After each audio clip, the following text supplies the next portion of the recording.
Is this helping me achieve a goal that's important to me? And if it's not, just say no.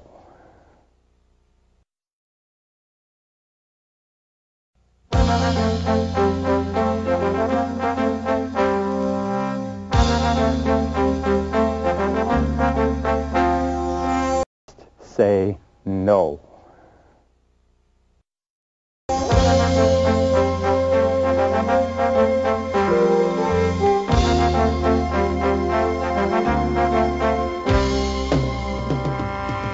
Procrastination is the enemy. Procrastination is your enemy. Procrastination is my enemy. Procrastination is not only the thief of time, it's the thief of money, it's the thief of life, it's the thief of success, it's the thief of happiness, it's the thief of self-esteem and high achievement. Procrastination is something that you need to go to work to strategically, step by step, eliminate as a part of your life. And in this session, I'm going to tell you how to do it.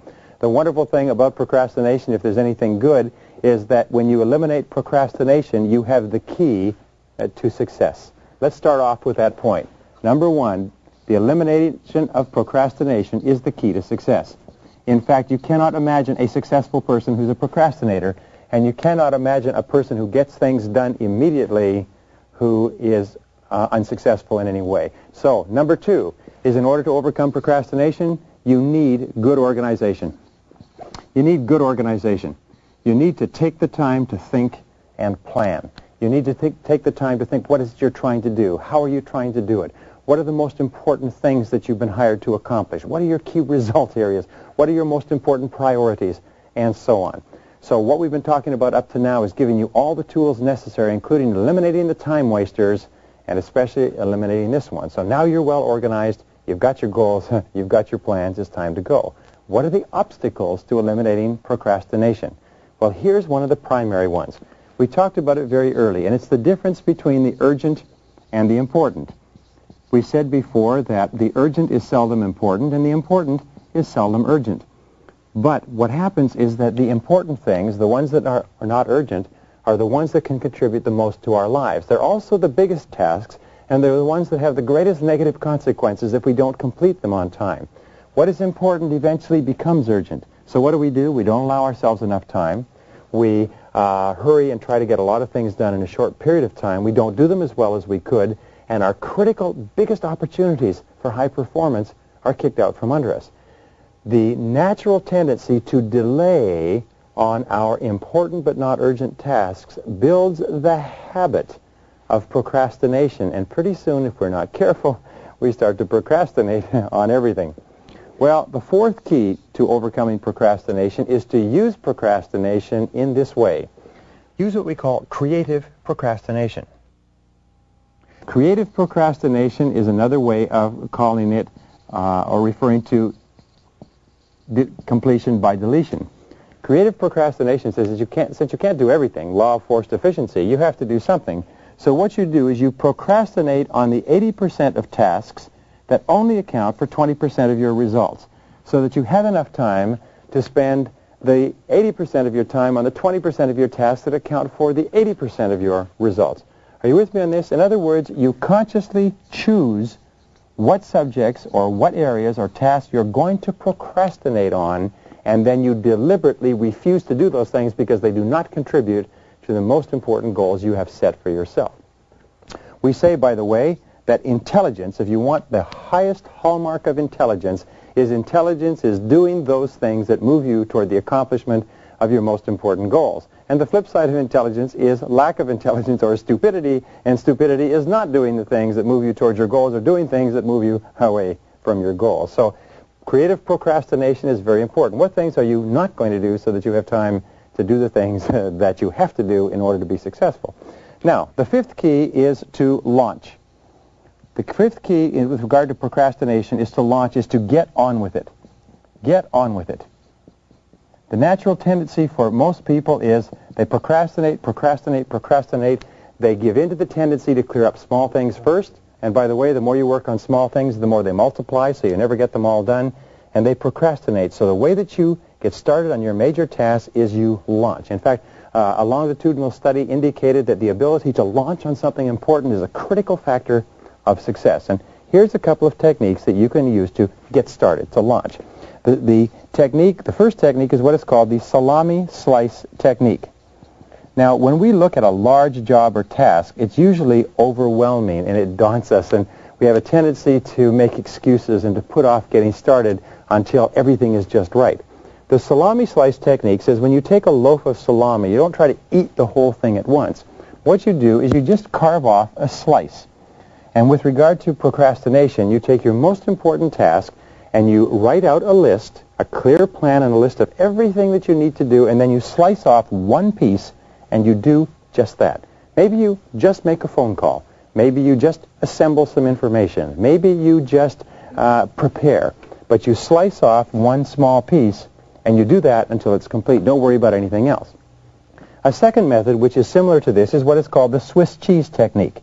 And the Swiss cheese technique says what you do is you pick a 5-minute piece of the job. You punch a hole in the job by saying, I'm going to do this 5-minute piece and nothing more. So you salami slice or Swiss cheese, and what it does is it gets you started, it gets you launched.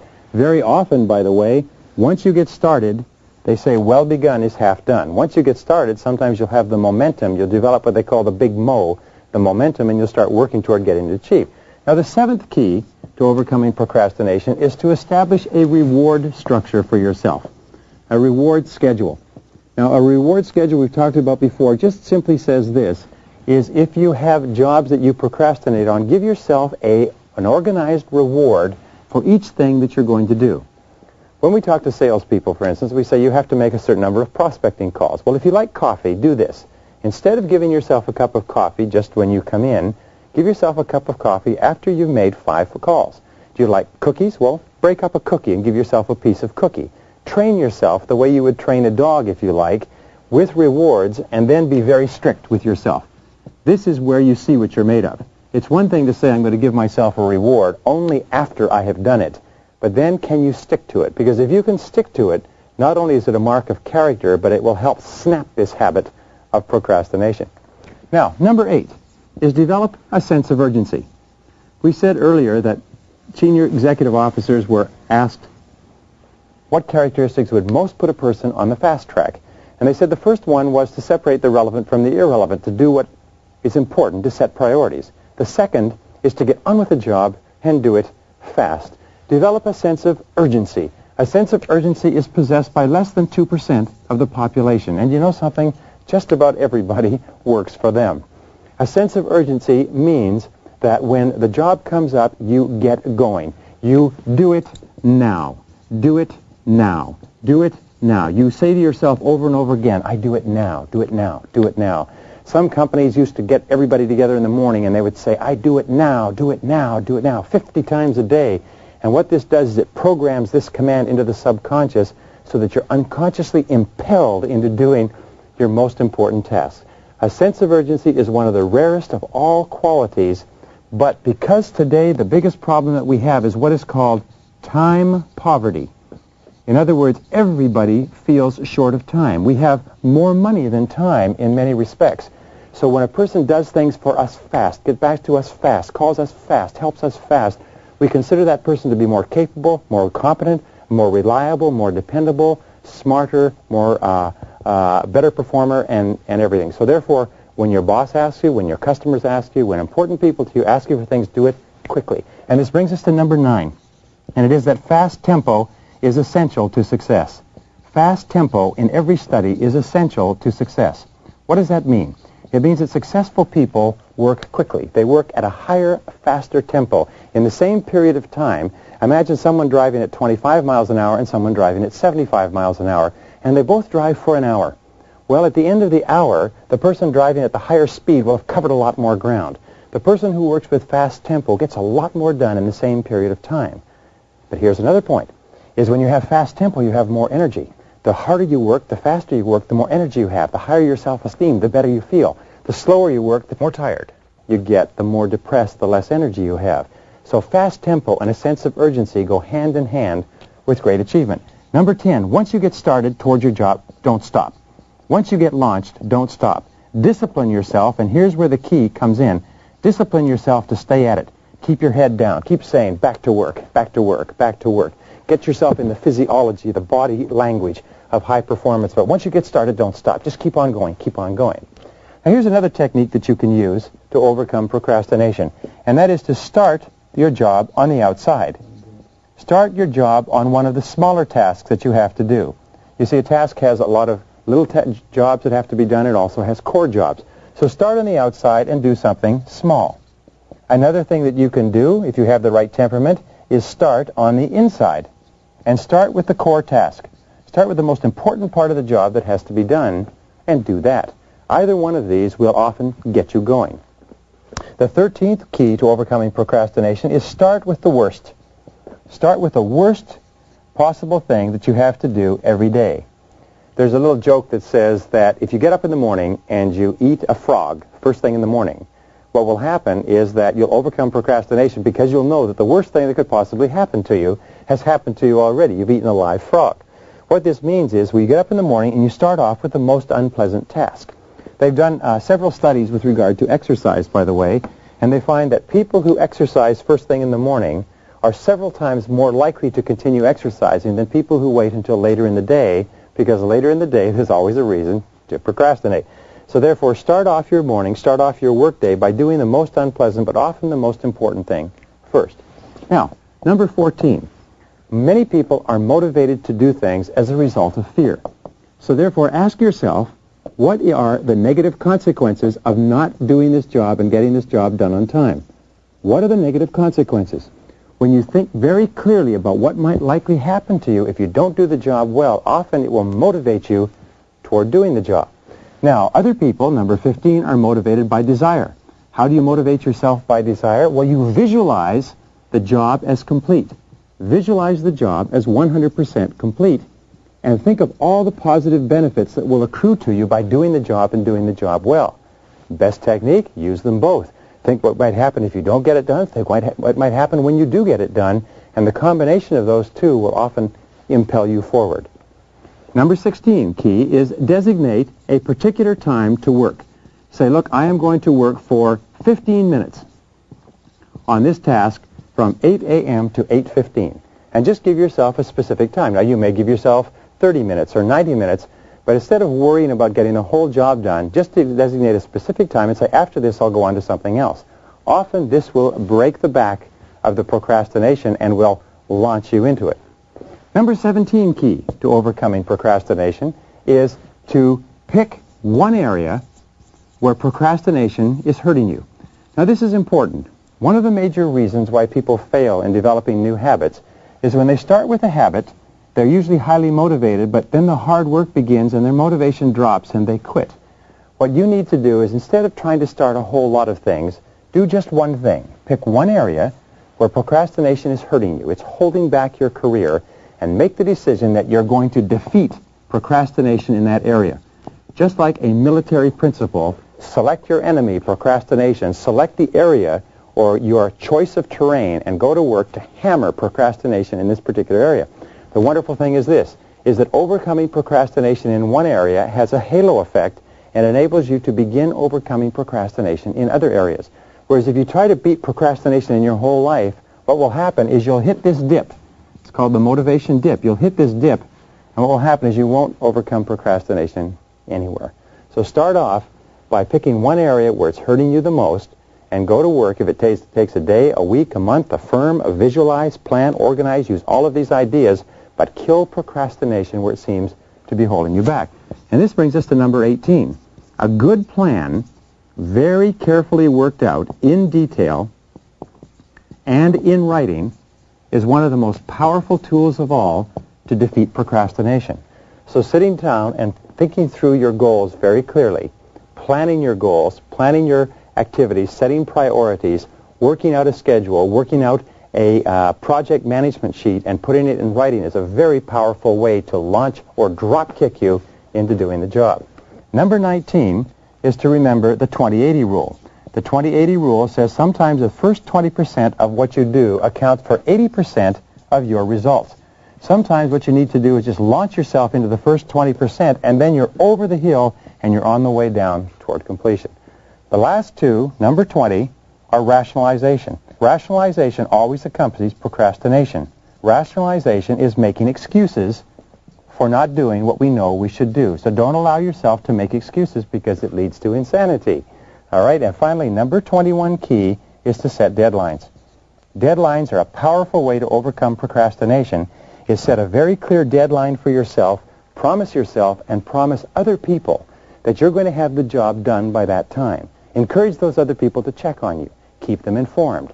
Tell them how it's going. And insist to them it'll be done. And sometimes promising others will help you break the procrastination habit and put you on to the high road to success.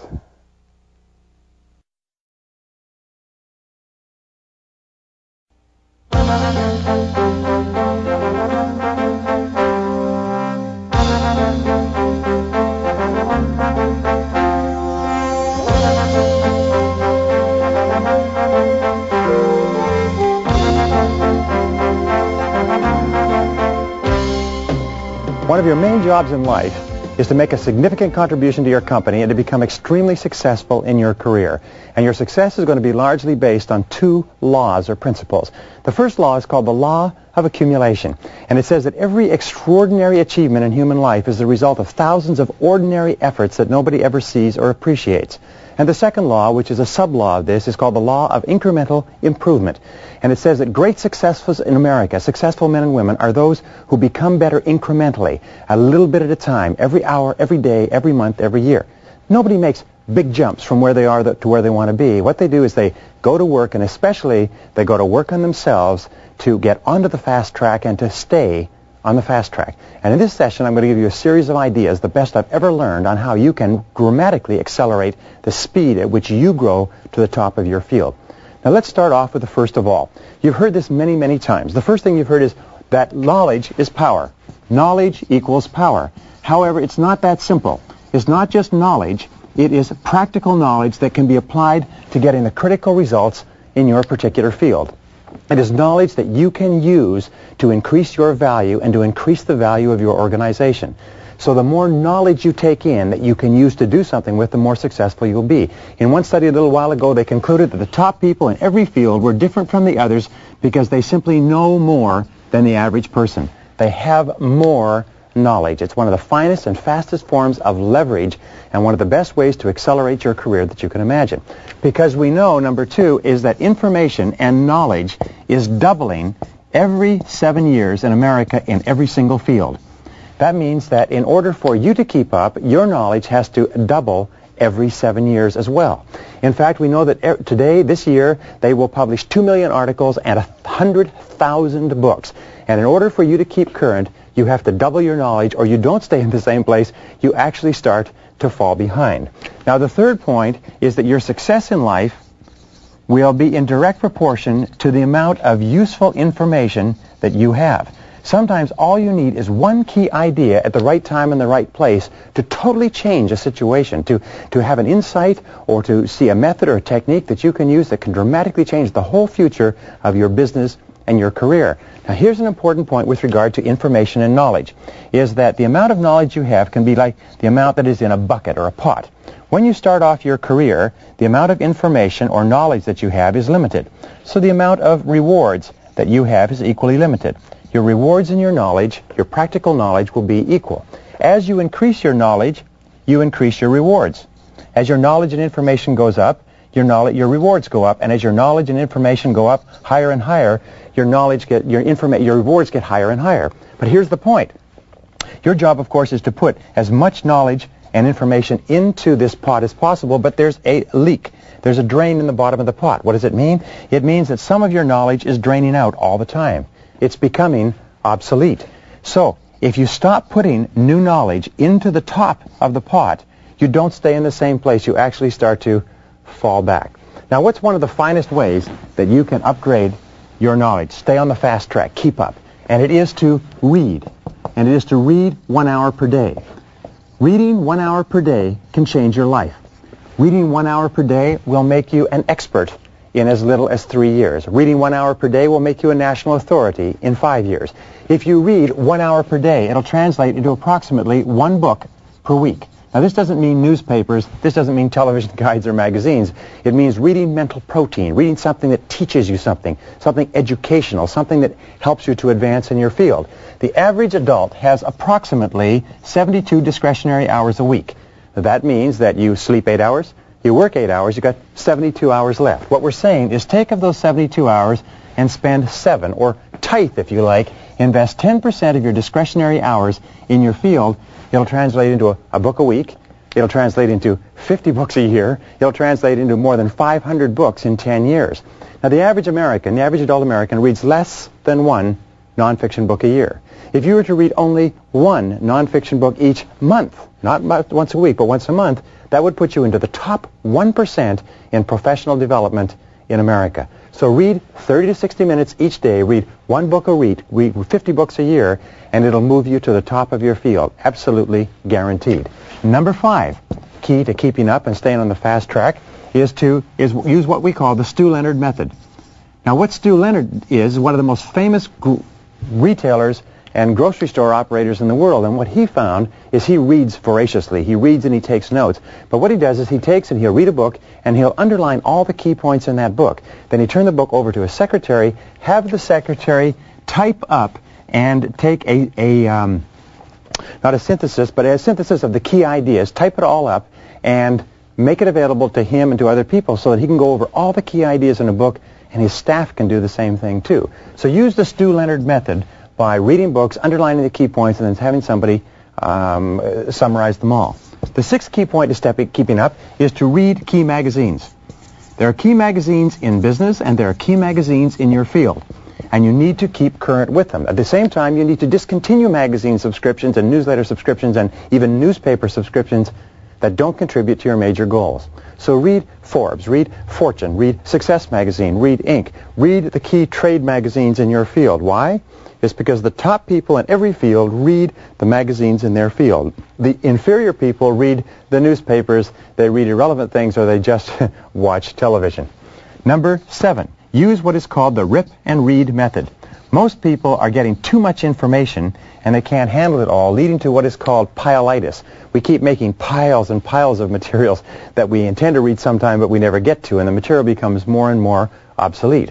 So use rip and read. Now, what is this? Well, what you do is, first thing when you get a magazine is, instead of reading the magazine the way it's designed, which is to take you past all the advertising, what you do is you go straight to the table of contents, you look through the articles, you decide only the articles that you want to read, and then you go straight to the article. Go straight to the article and rip it out. Rip it out and put it into a separate file for reading later, and then discard the magazine. Throw it away. In other words, discipline yourself not to become distracted to read everything that's there. Read only what's important, or you'll end up not only not reading what's important, you'll end up not reading anything. So use the rip and read method and put it all into a file, and this is a file that you follow up with on what we call gifts of time. Now, a gift of time is time that you have between meetings. Gifts of time are times that take place during transition. We often call it transition time. When you're traveling, when you're waiting for a plane, when you're waiting an appointment, you carry your file with you and you take out your file and just read through the articles. I will tell you this, it's absolutely astonishing how much material you can keep current with, because in an entire article there only may be 1 or 2 ideas. By the way, always read with a red pen or with a highliner so that you can circle, underline, or highlight the critical ideas so that you can instantly go back to those. Sometimes going back to a critical idea 2 or 3 times is all it takes to cement it into your subconscious and have it available for life. Now, number 9 is learn how to read a little bit at a time in the great books. Again, we use the law of incremental improvement. Everybody wants to be a well-educated, well-rounded person.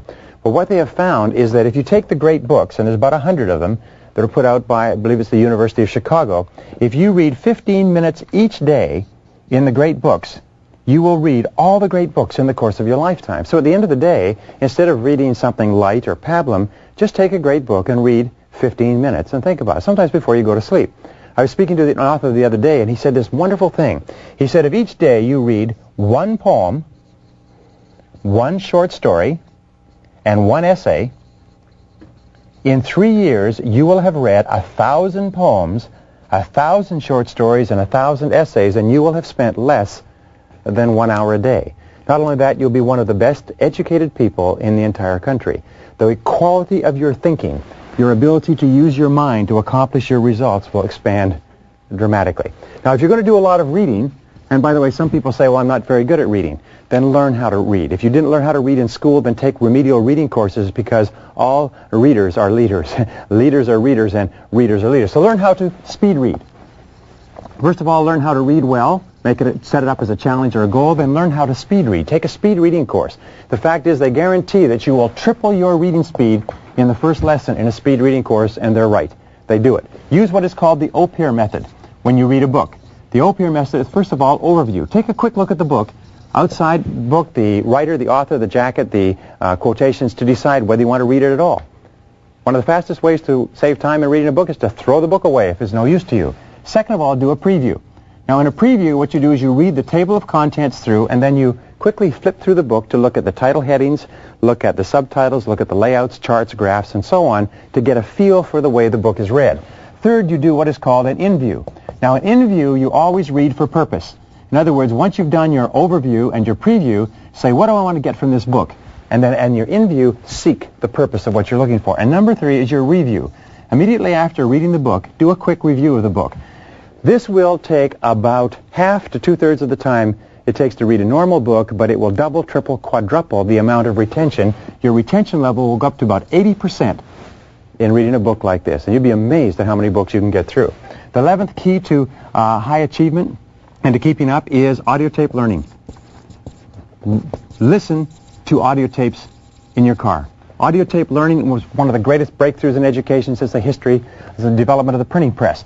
The average person drives 12,000 to 25,000 miles each year.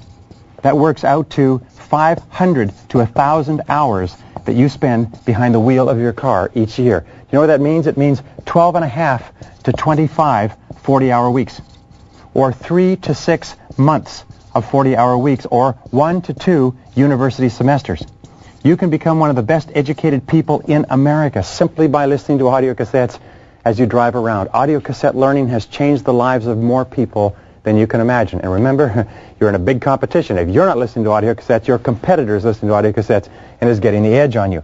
Number 12, read book condensations.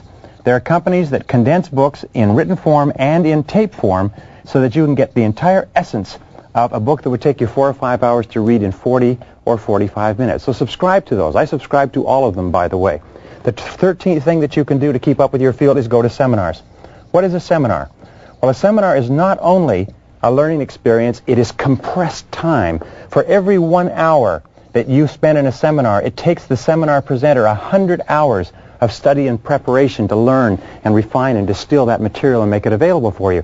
So you can save yourself many, many hours, which means eventually weeks, even years, by going to seminars conducted by experts. Don't go to seminars conducted by people who teach at universities. Don't read books written by people who are teachers. Read books, go to seminars, learn from people who have practical, successful experience in the field, and sometimes you'll get more information in a day or two at a seminar for a couple of $100s than you could get spending hundreds of hours and thousands of dollars doing it yourself. Be an absolute seminar fanatic. Number 14, use networking. Networking is a powerful way to keep up. We found that 54% of managers who get ahead rapidly in America, 54% spend a lot of time networking. They get together with people in their field. They get together with people outside their field. They're always getting good information, good advice, good insights. They're always current with what's going on. Some of the very best information, most timely, most valuable knowledge that you will get will come from networking on a regular basis inside and outside your field. By the way, in the same study, they found there were a lot of managers who were very competent and effective at getting the job done, but because they didn't network, they were missing an enormous amount of information, and stuff was going right past them. So become an excellent networker. Get together for breakfast, get together for lunch, get together on a regular basis. Number 15, and this can help you as much or more than anything else, is join professional associations. Now, here's an interesting point. Of the thousands of people that are in any particular field, only a few people join their professional associations. Only a few people attend on a regular basis. The rest of them don't, but I'll tell you this, it's almost always the best people who are members and who are active in professional associations. So here's the key. First of all, go and listen to all the speakers. Attend all the meetings.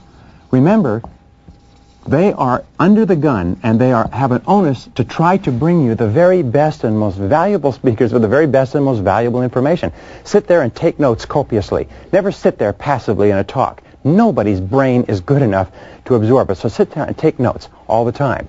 But second of all, go to all the workshops that they hold, because sometimes they'll have some of the best educational workshops you can imagine. In my associations, I've found that joining the associations and attending all the meetings can save you 5 solid years of hard work in your career. And third of all is attend all the annual meetings. Remember, the annual meetings are designed to be as valuable as they possibly can for the members of the association. So attend them all. It's amazing how much you can learn. Network, get around with other people. And finally, the last one is umbois. This is considered one of the best ways to get timely and relevant information. What does it mean? It means get out and get among them. Move around with other people. Ask them questions. See what they're doing. Ask what they're doing. 75% of effective managers, effective people are always moving around with other people. Keep up with your field. Stay on top. Commit yourself to staying on the fast track.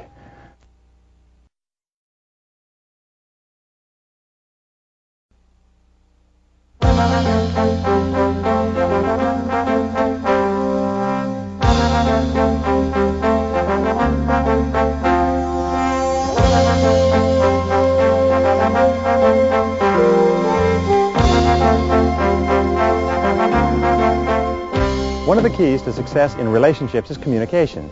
In all successful relationships, the partners will always say that they communicate extremely well. And wherever communications break down or slow down or don't take place, you start to have problems. And one of the keys to effectiveness in the world of work is your ability to communicate effectively and well. In fact, even if you work in technical fields like computer programming or engineering, you spend as much as 75% of your time communicating and interacting with other people. So your effectiveness as a person is determined by your effectiveness in getting your message across and in getting the message clearly that the other person is sending. The starting point is to accept 100% responsibility for everything that you send and for everything that you receive, for both being heard and for hearing.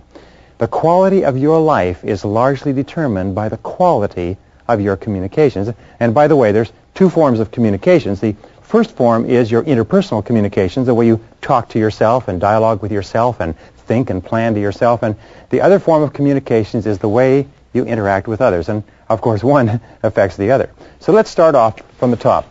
Number 1 is 75% of your time is spent communicating. The question is not whether or not you're a good communicator, but whether or not you're going to be a good communicator, because there's nothing more essential. We also know that one of the greatest time wasters in the world of work is poor communications. We communicate poorly in several areas. We delegate poorly. We have aimless meetings that go round and round in circles. We have aimless talks about trying to solve problems and nobody knows what the problem is. We have incorrect delegation. We have poor priority setting. We have misunderstandings that take place and nobody says anything. One person hears one thing, but what the other person said was something totally different. In fact, if your communications were excellent, you would be an outstanding time manager. So number 3, according to the studies of CEOs, 84% of your success in the world of work is going to be determined by how effectively you communicate with other people. Now, there are 3 ways that you communicate in the world of work, the 3 key tools of the executives, and this may change your entire orientation toward communication. Number 1 is one-on-one conversations. How you get along one-on-one is a critical determinant of everything that happens to you. Why? It's because almost all of your success is determined by what others say and do and think about you, and how you interact with them is critical.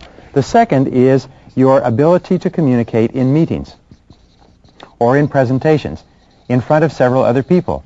Many careers are made and lost because of an individual's ability or inability to communicate effectively in a meeting. People who sit in meetings and don't say anything are shooting themselves in the foot. And the third type of communications is in written form, is being able to write out in written form clearly what you're trying to say. Your ability to communicate effectively in all 3 of these are absolutely critical to your success in getting your point across to others. Now, the 4th key to communications is like what we call the key to success in picking real estate. We say in real estate it's location, location, location. In communications it is clarity, Clarity, clarity. Remember, we've said clarity with regard to goals, clarity with regard to objectives, clarity with regard to priorities. And in communications, every communication breakdown takes place because of a lack of clarity. And here are the keys to clarity.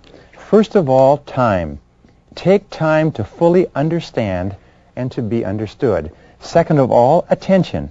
Pay very close attention to the content and the syntax of the message. Attention will enable you to see and hear things that other people will miss. And the third is patience. Be sure that you have the patience to listen thoroughly and never assume that you know what the person is going to say. The fifth key is delegation. Or the fifth key problem, let's put it this way, is delegation. Poor delegation is a major single challenge in the world of work. It's so important that we'll talk about it in a few minutes. But when we delegate poorly, we assign the wrong job or we assign it at the wrong time to the wrong person with the wrong priorities and the wrong outcomes, and the job has to be done over again, is a major single cause of lost time and lost money in businesses. So your ability to delegate is a critical communications tool. Number 6 is lack of focus. A lack of focus, which comes back to our problem with clarity, means fuzziness with regard to communications. Fuzziness with regard to what we want done, when we want it done, how we want it done, what our goals and objectives are, and so on. That's why we keep coming back to the question, what am I trying to do? How am I trying to do it? Am I using this the best way? Is this the best way to do it? So what are the areas of your work life and your home life where fuzziness exists? And wherever there is fuzzy communication, there will be fuzzy results. A 7th reason for poor communications is no priorities. We've talked extensively about the importance of priorities, which means basically to determine what is more important and what is less important, to determine what has to be done first, what has to be done second, to determine the 80-20 rule. What are the 20% of things that we do that account for 80% of results? In fact, the number one key to your success is your ability to communicate priorities and to work on priorities, which means to find out what the priorities are and especially to convey the priorities to others. Whenever I work with my staff, whenever I give them a job to do, I always attach to it a priority rating. This has to be done immediately. This has to be done this week. This has to be done when you catch up or when you get ahead, and so on. Now here's the key to delegation. Coming back to this.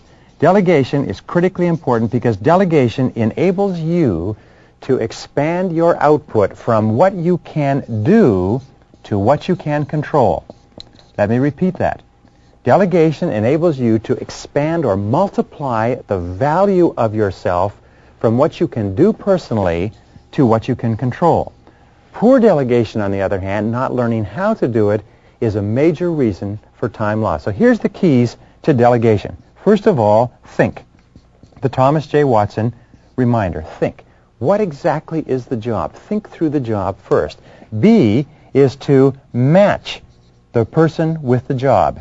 Ask yourself, think carefully, take the time, who would be the best person to do this job? So match the person with the job properly. Matching the wrong person with the job is a major time waster because of the problems and difficulties. Now C is to discuss the job and to describe the ideal results with the chosen person. In other words, if this job is done right, perfectly, what will it look like? Explain clearly what it is you want. D is to have the person feed it back to you. So the person can feed it back and say, this is what you are asking me to do. Feedback takes a little bit of time, but saves, as they say, a stitch in time saves 9. E is explain to the person what authority and what resources they will have available. What will they have to do the job? D is set a deadline on the job. When does the job exactly have to be done? A job without a deadline is simply a meaningless discussion. And C, D, E, F, G, is the last one, is set a time for review so that you are clear when you're going to review and inspect what you expect. Inspect what you expect. What we have found is if you do not inspect the job and arrange to expect the job on a regular basis, it simply doesn't get done. At least it doesn't get done the way you want it to get done. Now, number 9, regards to communication with your own boss. What do you need to communicate? Well, first of all, you need to know with tremendous clarity exactly what your job is. Do you know what the number one reason for stress in the world of work is? It's not knowing what's expected. It's working hard but not knowing exactly what's expected. So with your boss, be absolutely clear with regard to the tasks and absolutely clear with regard to the priorities. Which comes first? Which comes second? Ask your boss, why am I on the payroll? What have I been hired to accomplish? Now, one of the things which I suggest that people do with your boss is take your boss a list and give your boss a list of your jobs and ask your boss to organize the list in order of priority. Ask your boss to tell you which comes first, which comes second, which comes third, which comes fourth. Tell your boss you can't do everything, but you need to know clearly what is the most important thing. Now, here's the rule. Your boss's top priority must be your top priority. If you want to put the foot on the accelerator of your own career, make your boss's top priority your top priority. You'll never make a mistake. Number 10, decision-making, problem-solving, and decision-making. Here's the key. Enormous amount of time is spent wasting time going around in circles trying to solve problems in any organization. So here are the keys to solving any problem, making any decision. First key is to define the problem clearly. What exactly is the problem? Define it clearly so that everybody involved understands and agrees that, yes, this is the problem. B, ask yourself, what are all the causes of this problem? How and why did this problem occur? You do this so that you can make sure you eliminate the causes so the problem doesn't repeat itself. C, ask yourself, what are all the possible solutions to this problem? D, you ask yourself, what is the best solution? And you ask everybody else until you agree step by step, what are the solutions, what is the best solution? E, make a decision. Once you come to the determination on what the best decision is, best solution is, make a decision. E is to assign responsibility. Who is going to do it? And finally, the last key over and over again is to set a deadline. A job or a decision without a deadline somehow doesn't seem to get done. Number 11, once you have decided on the solutions, become solution-oriented. A solution-oriented person is a much more effective person in terms of time than a person who's not. So then talk about the solutions. Focus on the future. Focus on the future over the past. Talk about the solutions rather than the problems. Focus on the future over the past. Become intensely solution-oriented. When people come in and say, we have this problem, we have that problem, so on, you say, what is the solution? What do we do from here? What is the thing that we do tomorrow? How do we resolve this situation? Rather than in getting lost in the rest of it. Number 12, in communication, look at what are called authority levels. In confusion over authority levels often leads to poor communications. There are 3 types of decisions that you make in any organization. Decision number 1 is a command decision. Make sure people know what this is. This is a decision that you make alone. Only you can make it. Number 2 type of decision is a consultative decision. A consultative decision is a decision that you take with input from other people. You ask other people their advice, you take the advice, you think it through, and then you act. The 3rd type of decision is a consensus decision. A consensus decision is a decision that's made on the basis of democracy. In other words, the majority rules. If a person is discussing something with you and they think it's a consensus decision and their opinion is equally valuable, but in your mind it's a consultative or a command decision, you're not only going to have communication problems, you're going to have ego problems. And when you have bruised ego problems, you know you can spend as much as half of your time settling people down whose feelings have been hurt because they misunderstood. Number 13 is delegate everything that you possibly can so that you can have enough time to do any of the things that you need to do. One of the most important of all rules is to delegate, delegate, delegate. Delegate 100% of everything that anybody else can do. Here's the rule. Use what is called the 70% rule. The 70% rule says, rather than taking the job on yourself, ask yourself, who can do this job 70% as well as you? And then give that job to that person, rather than falling back into the temptation to take it yourself. Number 14 is networking. Networking is one of the most powerful of all communication tools. It enables you to get out and get among people, and as we said in the last session, 54% of managers who get promoted rapidly are known as great networkers. Why? Is they're always communicating, interacting. Remember, the quality of your communications, your interactions with other people, the quality and quantity is going to determine your success as much or more than any other single factor in your life. Number 15 with regard to communications is a task focus.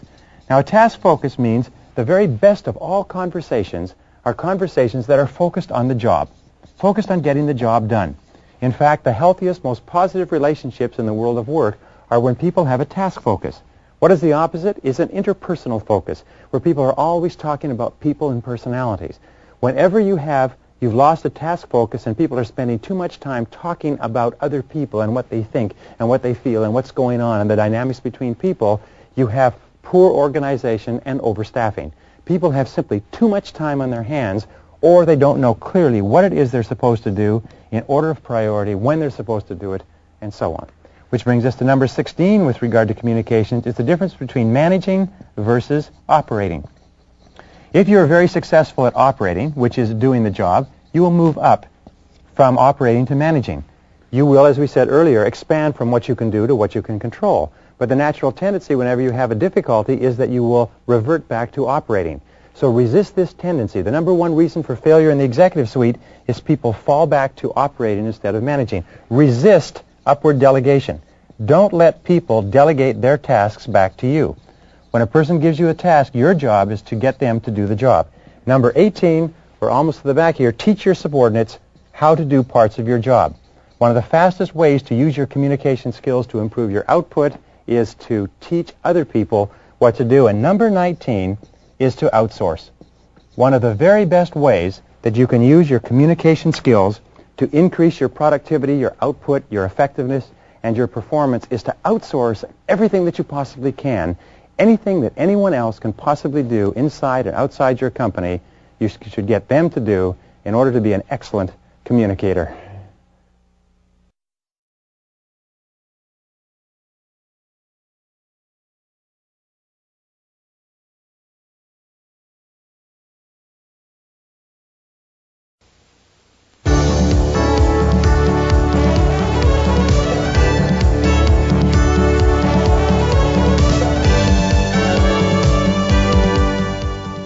Balancing work and family is one of the most important of all considerations in the way you organize your time and your life.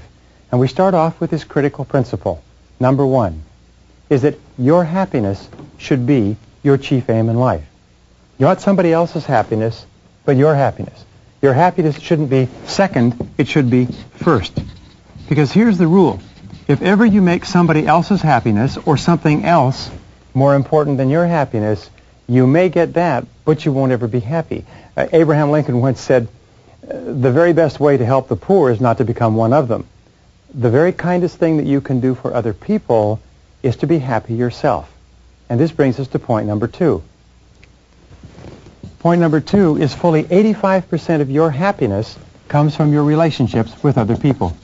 Fully 85% of your happiness comes from your relationships. Now what this also means is that fully 85% of all your problems also come from your relationships with other people. And one of the primary reasons why we have problems in our relationships, especially the most important ones, is because we don't spend enough time and we don't spend the right quality and quantity of time with them, which we'll deal with in this session. So here's the starting point. Here's a good question. It's, how would you spend your time if you learned today that you only had 6 months to live? How would you spend your time if you learned today that you only had 6 months to live? We asked this question earlier in this course, but the second part of this is, with whom? Who would you spend the time with, predominantly? What would you want to do with that person? Where would you want to go? How would you want to spend it? What would you want to get accomplished if you learned today that you only had 6 months to live? You see, the answer to this question will bring you face to face with what is really important to you. Sometimes in our sessions we say, imagine that it wasn't 6 months, but it was 6 weeks. Or that it wasn't 6 weeks, but suddenly you learned it was 6 days, and then 6 hours, and then 60 minutes. If you learned this very moment that you only had 60 minutes left in life, what would you do and how would you spend your time? Who would you want to talk to? Who did you think about when you thought about that question? Because that tells you a lot about what's really important to you. And this brings us to number 4, which is one of 2 of the most famous of Greek sayings. The first one is moderation in all things. Moderation in all things is what the ancient Greeks said, and as a wise old man said, yes, but except for a few glorious exceptions. Moderation in all things means that you need balance between your work and your family life in order to be happy and in order to be successful. How can you tell when you're out of balance? You always experience being out of balance with stress. with anxiety, with irritation, with sleepless nights, with sometimes psychosomatic illnesses. Whenever you're out of balance in your life, you begin to feel it, and it begins to manifest itself in your relationships with other people. So the starting point of getting your life into balance, number 5, is to begin with your values. We talked about this before, but ask again. What are your values, and what is really important to you? What's really important to you? What do you really care about? Because it's only when you absolutely know what's most important to you that you start to feel happy. And here's the rule. Either you run your life by determining what's important to you, organizing the sequence of events, or your life runs you. And many people today are frantic, and they're unhappy, and they're anxious, and they're tense for a very specific reason. And it's because their life is running them, because they have not put their hands onto the steering wheel of their own life, and they're not steering it. An important part of balance is for you to describe what is called the ideal end result, your ideal vision, or what we say, your ideal lifestyle. What is your ideal lifestyle? If you could live any kind of life that you wanted, what would it be? What would it include? What ingredients would make you the most happy? What ingredients would make you the most happy? Answering this question enables you to do what we call gap analysis. Gap analysis is where you look at your life today, and you look at your life as it would be if it were perfect. And you look at the differences between where you are and where you want to be, and you ask yourself, what changes would you have to make to begin to create your ideal life, especially with regard to the most important people in your life? And here's one of the most important points of balance. It's to set peace of mind as your highest goal. Peace of mind is in reality the highest human good. It's the aim of everything we do in life. It's the foundation of all psychology and philosophy and religion and everything else. But you need to set it as your highest goal and then refuse to compromise your peace of mind. And here's the most remarkable discovery. When you set peace of mind, your own personal inner happiness and contentment as your highest goal, you'll probably never make another mistake. You'll receive unerring guidance, always to do the right thing at the right time. And then if you refuse to ever compromise your peace of mind, you'll become a person of character and strength and inner integrity and personal confidence. So here's a question for you. A, what gives you your greatest peace of mind? Analyze it. Ask, identify. What gives you the most peace of mind? What makes you feel the very best? What situation? What people? What is going on in the present, or what has happened in the past that makes you feel the best? And B, what detracts from your peace of mind? What kind of thoughts? What kind of people? What kind of situations make you the most anxious or the most uneasy or the most tense? And what can you do to start having more of A and less of B? Now, number 8 is, remember this, that dissatisfaction and unhappiness always arise when your goals and activities on the one hand and your values on the other hand are not congruent. Goal congruency with your activities or with your values is absolutely essential. It means that you must be living your life and doing what is most important to you. And whenever you're not, you feel a lot of stress. So ask yourself this question. In what part of your life do you experience the most stress? In what part of your life do you feel tense or anxious or like you're running, or do you feel under pressure? Almost invariably it's because you're doing something that's inconsistent with your very highest and best good. Point number 9 is